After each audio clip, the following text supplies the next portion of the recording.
All right. Last week we talked about favoritism and just reiterated, if you cannot show mercy, you never accepted God's grace. Okay, so nice lesson. I like the lesson that we had last week. Mercy triumphs over judgment. In conclusion, we've got to pray to be one with God, pray constantly to grow, and understand that God's heart is close to the poor and the oppressed. God died for them. They're the ones that realize God's love because they don't have anything else that they can depend on. We need to do things differently. We need to expand our circle of around us. We need to look at each week I'd say try to add one more person to the list of people we know. Go find somebody new that you haven't met and get to know them. Ask a few good questions. Don't just say, "Hey, I'm Buster. Who are you?" Kind of thing. So you just get to know them a little bit and find out a few just important facts about them so that you help you remember. Pray the Lord helps us realize that we're not as loving as we should be. Love and treat others equally worthy because they're made in the image of God. They're image bearers, so to speak, and there shouldn't be any favoritism and love indiscriminately. This week's lesson is something really troubling to my heart right now because of a lot of things, and I wanted to show you a few things that are going on. This was I saw it in Fox. Quite frankly, it was printed in a lot of other things. This is where the number of Christians are headed right now over the next 50 years. Okay. Right now, we're at 64% Christians. And if the conservative look is it'll go down to about 46% by the year 2070. The people unaffiliated, more and more people are claiming unaffiliated every year. Okay. Now, if that's the first one is a conservative one. If you take that second graph, this one here, you look at it and you say, okay, if you stay at the current rate, which is basically the same rate we were going on in the 70s, okay, is by 2070, it'll only be 39% of Americans that claim to be Christians. 48% will claim to be unaffiliated.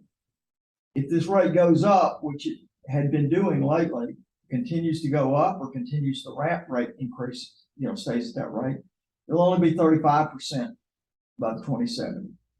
It'll be 52% unaffiliated. If you just take out everything and just talk mortality rates, if everything stays the same of the way it is right now, just by us older folks dying off, it'll be almost 50%. It'll be 54% Christians that claim to be Christians by 2070. Okay, so that's the issue is the disaffiliation rate is above 30%. It's there, and it's affecting.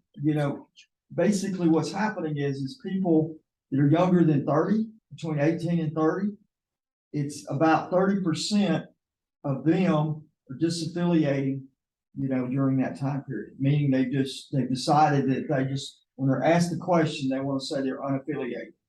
Okay. So the church is not appealing to them. Okay. They're not seeing anything at church and turning away. Now, if you look at it for people that are older adults, that 7%, is all that between 30 and 65, only 7% will change during that time. But right now, you've got 30% of folks that are switching out in that younger group. So we've got to do something there. Now, to contrast that, where we are right now, Great Britain hit this point in 2009. Okay, they were less than 50% in 2009. Netherlands hit that rate in the 1970s. Okay, that's why you talk about if you go to Europe and you look at the churches, you'll just see a few people in church, and that. So it's the issue. It's a sign that you know, what's happening? Is only the serious people staying? Is it just acceptable to not say that we're Christians now? Maybe people felt peer pressure back in the day. Maybe they weren't really Christians, but they sort of went there because it was a social thing to do, and I can see that maybe happening, but or maybe they're scared off because of all the fake Christians. We're going to show in a minute that that's about 65 to 80% in on type church. So I went and said, okay, this is something I've been in trouble about lately. When you start talking about it, Barna did a survey last year. Well, he does it really every year, and he measures three things about people that say they're Christians. So he says, well, what does that mean? So he asked the question, are you born again? And when he asked that, he says, to be born again, you've got to have done three things. One is that you confess your personal sin to God, that you've asked Jesus Christ to save them, and that you believe you'll live eternally in heaven only because of God's grace and forgiveness. Okay? There could be some other things, but he basically puts it on the three things. It's not by your works, it's that. So, folks that said that they were born again in 1991, 40% of the adult population could answer those three questions and say they're born again. It rose up a little bit in between, the early 2000s, but it dropped to 36% of the last 7 years, and then last year, only 31% said they were born again. Okay, so you're seeing a drop, about 10% there. Now, if you look at it by age group, people are 65 and older, only 33%. People that are 50 to 64 is 37%, so a little higher. The group just a little younger than us. As in the group under 30, it's only 23%. So it goes back to the same thing that the other survey was showing. They're disaffiliating. They're not born again. So as older adults pass away, that proportion of younger adults will increase, driving the percentage down lower and lower. Okay. Can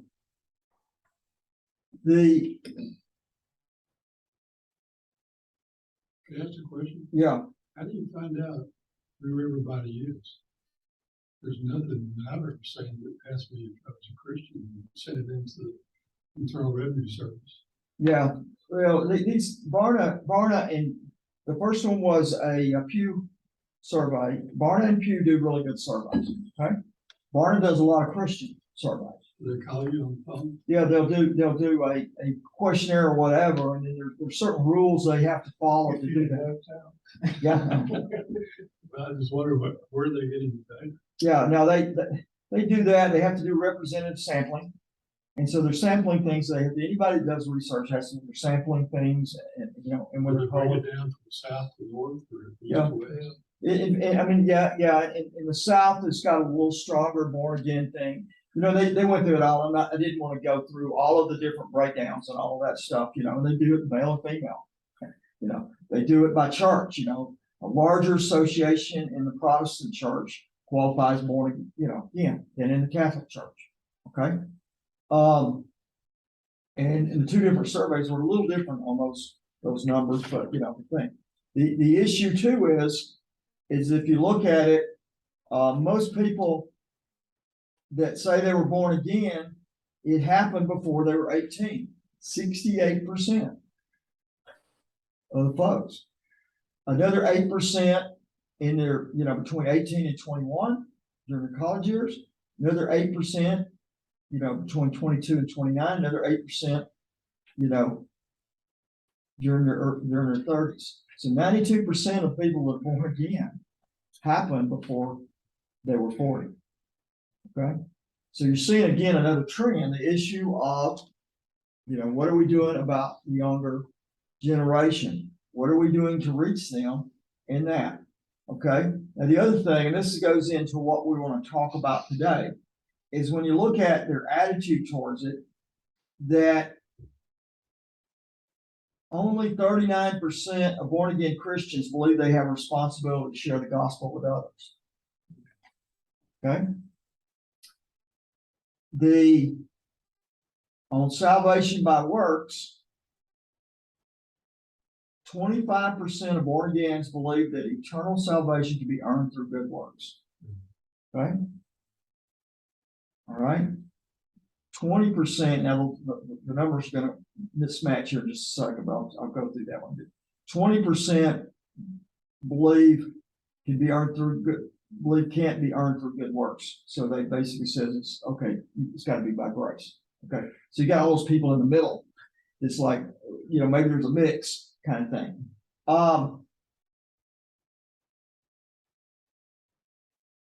19% strongly believe it can be earned through goodness. Okay. So that's, that. So when you have born agains that believe this, what are they telling other people? You know what I'm saying? And this sort of gets to our lesson today. And we've got some contrast to our lesson because we're going to talk about works. Okay. So when you look at here, you say it's evangelical versus whatever. 41% of evangelicals believe if a person is good, that's good enough to earn them a place in heaven. 70% of Catholics believe that. Okay. Now, born again Christians is 38%. That one surprises me. Now, contrast, and this is the problem with sometimes questions, people understanding it. You sit there and say, it's okay. If you consider yourselves to be a Christian when you die and go to heaven, will it only be because you confessed your sins and accepted Jesus Christ as your Savior? Well, 72% of evangelicals and 100% of born again Christians believe that. Only 28% of Catholics, which is interesting. Okay? So you see some things that I want to compare. It's an issue probably related to confusion about works. Okay, and that's why I wanted to bring this up today. Confusion about works. Now, the one that was the other one that's really there is people that call themselves practicing Christians. In the last 10 years, it's gone from 47% down to 25%. Okay. The ones that non-practicing Christians went from 33% to 43%. And then non-Christians went up about 8% from 24 to 32%. Okay. So that's the state of the church. So what should we do? Should we try to help those who don't? Is it the message or is it the message bearers? Okay. All right, let's read the first set of scriptures. What good is it, my brothers and sisters, if someone claims to have faith but does not have work? Can such faith save them? If a brother or sister is without clothes and lacks daily food, and one of you who says to them, go in peace, stay warm, and be well fed, but you don't give them what the body needs, what good is it? In the same way, faith, if it does not have works, is dead by itself. Okay. So here's James. He's challenging his audience. He says, what good is it? So he's giving you a hypothetical question. What good is it if you have faith but no works? Can faith save him? Now, who does this contradict? Who's James contradicting here? Or is he? What did Paul say? Paul said you cannot be saved by works in Ephesians 2:8-9. Okay. He says, how can a person be saved? By faith alone is what he says in Romans 3:28. He says, faith without works saves in Romans 3:28. So this is the living faith. Paul also used the example of Abraham. When Abraham first believed in God, Paul said that was faith that saved him. Okay. So this is leading to, I'll call it our confusion, just being partially educated as believers gets us to when we're answering these questions, we're not answering them right. Okay. So what false idea was Paul correcting in Paul's writings? Salvation by works of law is what? legalism. Okay? So Paul was correcting a legalism issue, but more importantly, Paul's target was the sinner or the non-Christian. Okay? Paul's target was non-Christian. He was viewing the guilty sinner who needed to be right with God. Okay? And he was trying to correct there and saying okay. And quite frankly, early on, he was having to deal with Judaizers and things like that. So he's dealing with people that felt like you had to do works. Okay? So he had to go and deal with that to deal with salvation itself. James, on the other hand, shows that works are necessary after a person's saved. I'm sorry. James is dealing with a false idea that works are unnecessary after the person is saved. Okay? Why is he saying that? Is because they believed in cheap grace.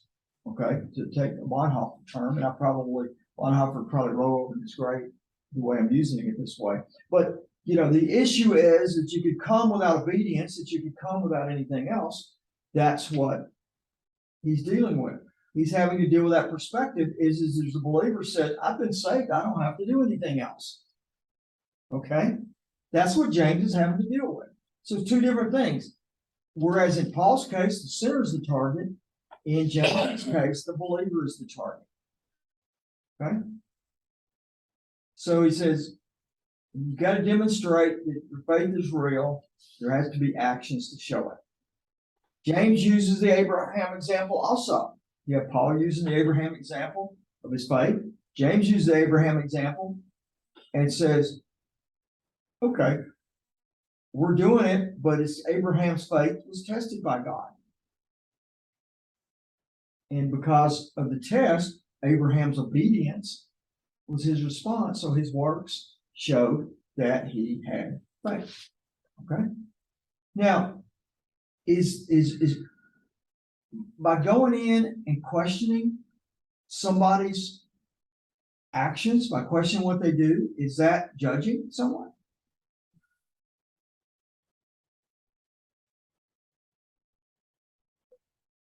Obviously it is. But the whole point is, if you're a Christian, your words come out of you without having to think about it. Right? Your words come out, and people can see really what your heart is based on those words. So certain things should be evident. Yeah. Do we have a obligation to help fellow church members? No. Sounds judgmental. An obligation for everybody. Right? Do we know why Tim just left? Yeah. We need to go find him. Yeah, they required him early today. Oh, okay. Yeah. He pre-warned us. But then you can see that we were concerned about it. But the issue is, you're right, is it sounds judgmental, but would you rather be a little bit helpful with your brother, or just sit there and say, okay, perish if you will? You be part of that 50 to 80% of people in the congregation, and it sort of depends on the congregation. Obviously, we're going to be up in that higher percentage. We may be up 50% of our people are probably born again. Okay, but that still means, if you look to your left and right this morning, Yes, sir. one of the two is not. Okay, now don't count your spouse in those two. But okay, but you got to sit there and say, okay. Paul and James both mentioned work. Paul teaches that works are unnecessary, but James teaches that works are essential. Okay, disagreement is solved when we realize the audience, as I was talking about. Okay, Paul was speaking to those good works that an unsaved person tries to do in order to win God's favor to work his way to heaven. Which is, I call it somewhat the difficulty when you just say works in a questionnaire. You can say, well, what were they really meaning? Are they meaning, should it show up as works, or is it meaning work the way? The problem is when they talk about it from the standpoint is you need works to get to heaven, that's where people were confused. And that needs to be clear, okay, in our training and our other things that we do. Okay? So what, James has asked the question, so what kind of answer do you expect? He says, can that faith save him? What's the implied answer?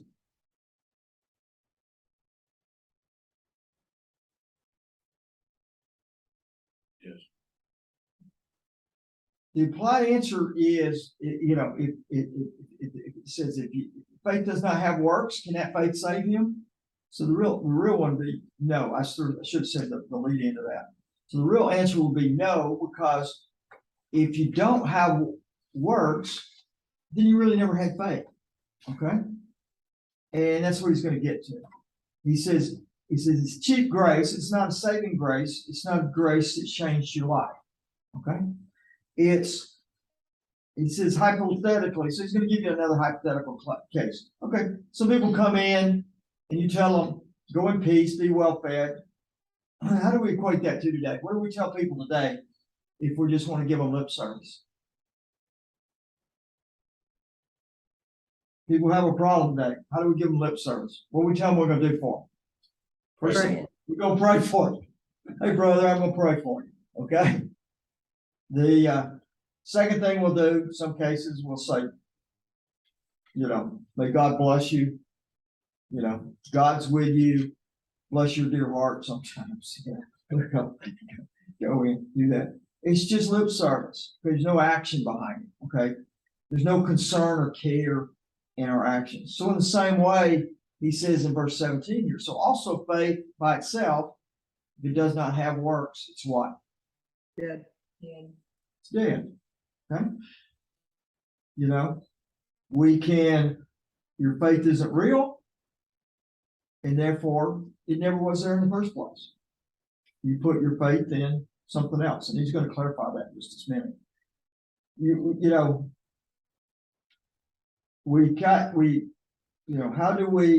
How do we deal with people around us whose faith is dead? How do we deal with that? All right, let's go to the next set of verses. But someone will say, you have faith and I have works. Show me your faith without works, and I will show you faith by my works. You believe that God is one, good. Even the demons believe and they shudder. Senseless person, are you willing to learn that faith without works is useless? Okay, so what kind of argument is this? How can one show his faith without works? If you look at James's words, it's a little confusing. Unless you basically take the conclusion as you can't. Okay. James is making the argument as, you're being ridiculous. You can't show me faith apart from works. I'll show you my faith by my works. Okay. So he's saying it doesn't exist.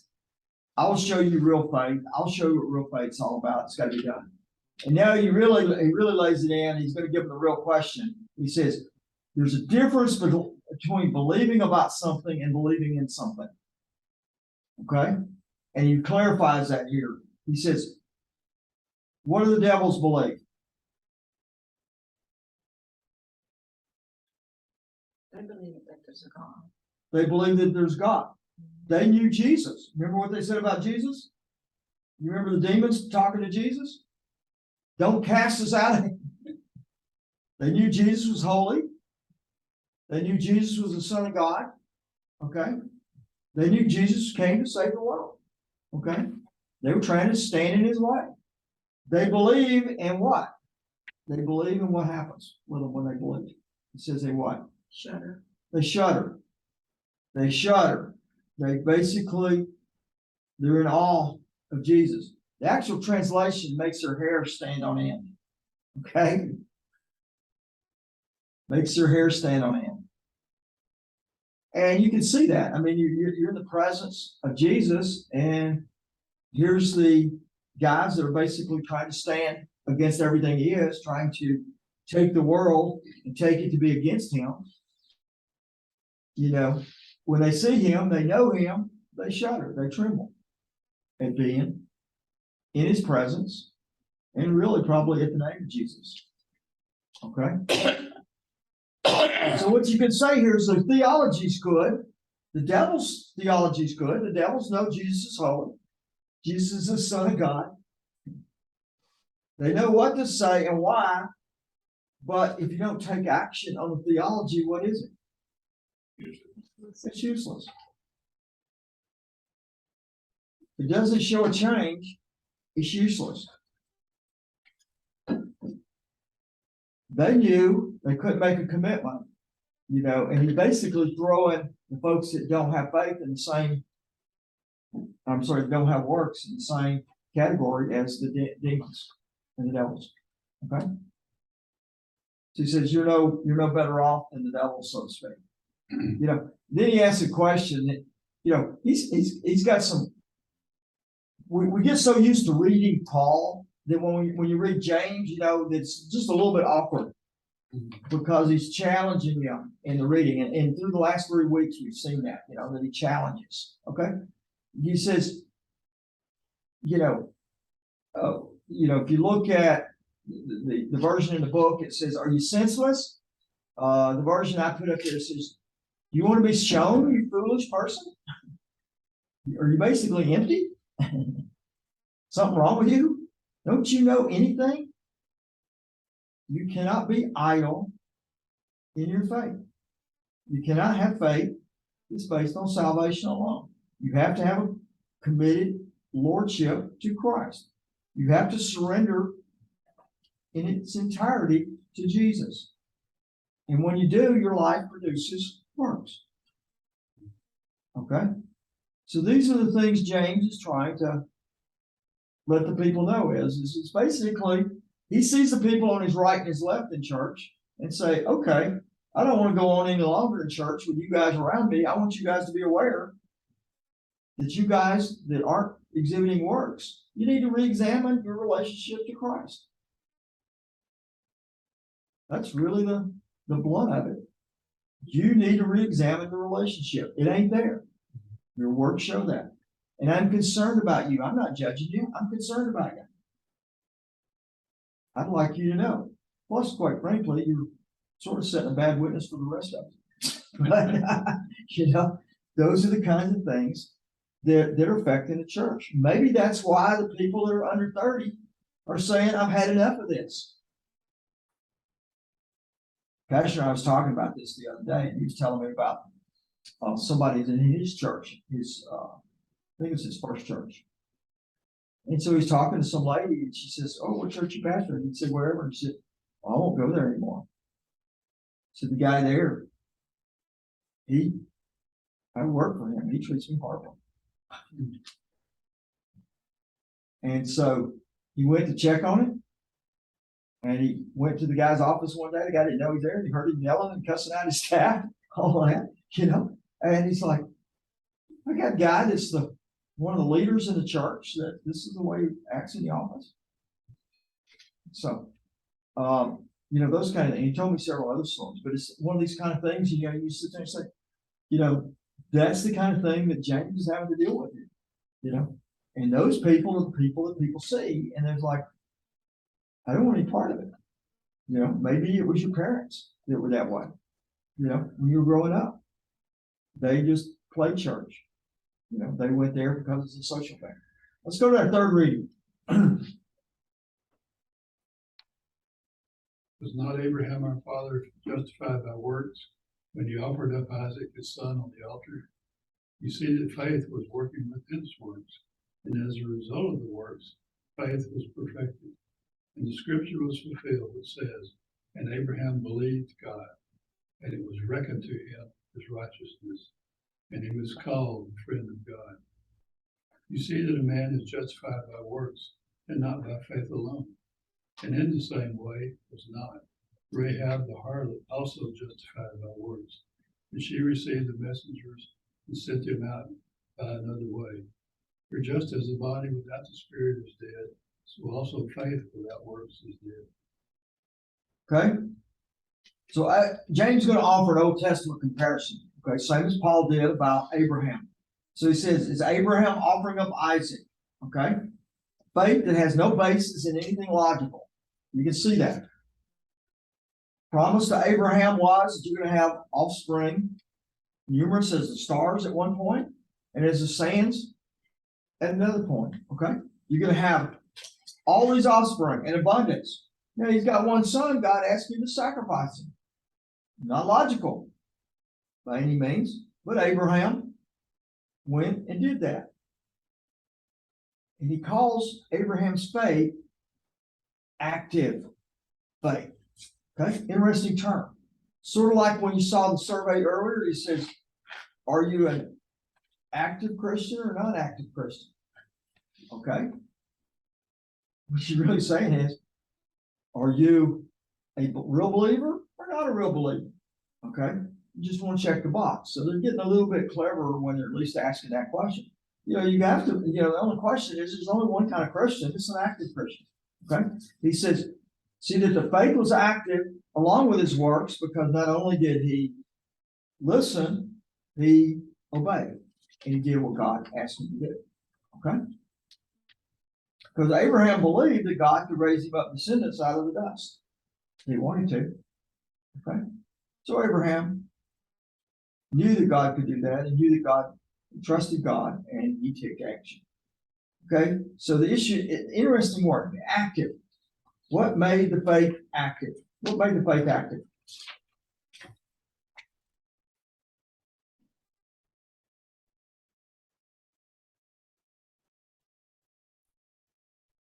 When he did what God asked him to do. When he did what God asked him to do. His faith was, and I'm going to use the word complete, by his works. Okay? By his response to God, by his obedience. Okay? Faith must be completed. It cannot stand on its own. Okay? It is nothing on its own. The process of completing faith is a response to faith. Okay? It is action, it is obedience. Faith only finds what God intended, full expression of God's glory when it is working, when it is serving. Okay?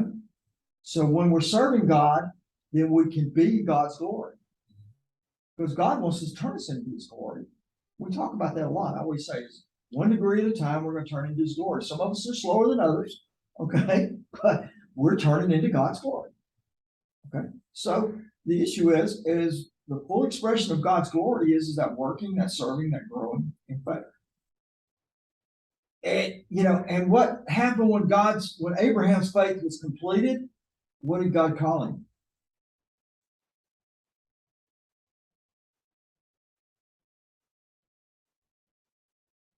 Friend of God. Called him a friend of God. Which, you know, I never thought about it till now, and I really didn't notice it. You know, we got that song that says, I am a friend of God. I'm sure that's where it came from. Yeah, but I never really noticed this verse before. But it's mentioned several times a couple times in the Old Testament. Jehoshaphat in 2 Chronicles said, did you not, our God, drive out the inhabitants of the land before your people Israel and give it forever to the descendants of Abraham, your friend? When he's praying to God here, Jehoshaphat said he gave it to Abraham, your friend. In Isaiah 41:8, God was speaking. He said, but you, Israel, my servant, Jacob, whom I've chosen, the offspring of Abraham, my friend. Okay? Boy, isn't that a great category to be in? Great company. You know, when you sit there and say, who are my friends? Well, it's Bubba, Billy, and God. Okay? So this doesn't seem like a burdensome task, does it? Say, okay, I'm burdened by having to serve God. I'm burdened to have God. No, it seems like a relationship